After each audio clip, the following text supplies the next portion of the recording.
September marks the month for Apple to unveil its next fleet of iPhones. For most people, this means that they simply have to lace up their shoes and head on over to their local Apple store to pick one up.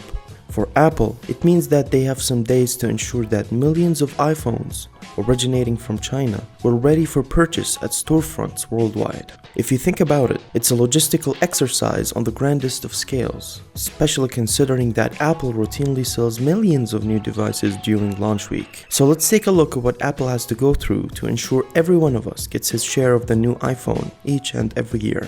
Hello and welcome to another episode of Endless Info.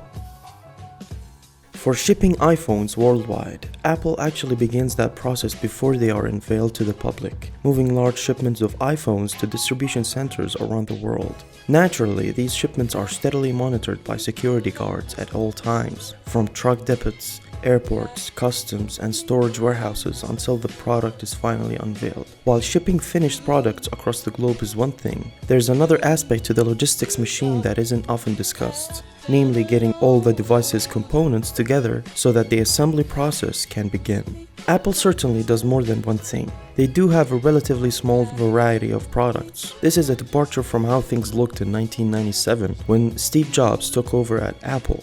Jobs drastically reduced the number of products offered by the company from 350 to just 10. It was a bold move, but in terms of managing the supply chain, it was very impactful. Today's current number of Apple products is just 5, with 15 variations of each.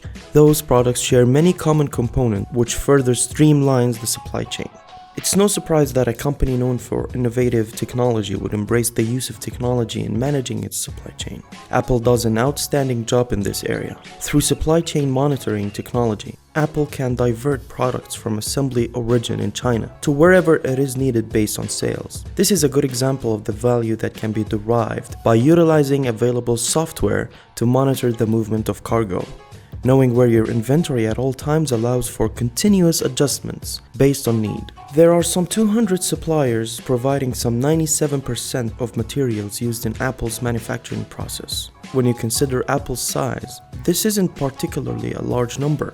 By keeping the list relatively small, Apple is able to guarantee their suppliers certain production volumes in terms of materials purchased to meet their demands. This goes a long way towards building strong relationships for this list of exclusive suppliers. Stronger relationships also mean that Apple is able to maintain a close control of standards. The company has a supplier code of conduct and supplier responsibility standards, which are intended to ensure that suppliers follow Apple's principles and values. Of course, it also means that Apple has considerable leverage in negotiating contracts with their suppliers.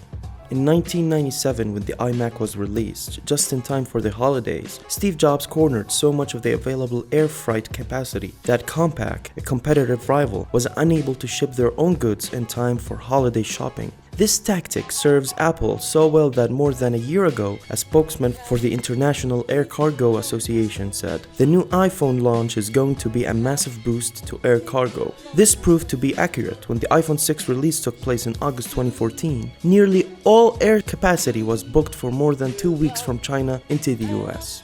This strategy has worked for two reasons. Apple has ensured that space needed to move their product, and at the same time they effectively prevent competitors from moving their handheld devices until later in the season. More than 4 million iPhone 6s were sold in pre-order within the first 24 hours alone. In 2016, Apple's Tim Cook marked the sale of the billionth iPhone, with Apple CEO Tim Cook's eyes set on China as the largest market for Apple. If you liked the video, please like and subscribe to this channel. Don't forget to ring that bell, and thank you for watching another episode of Endless Info.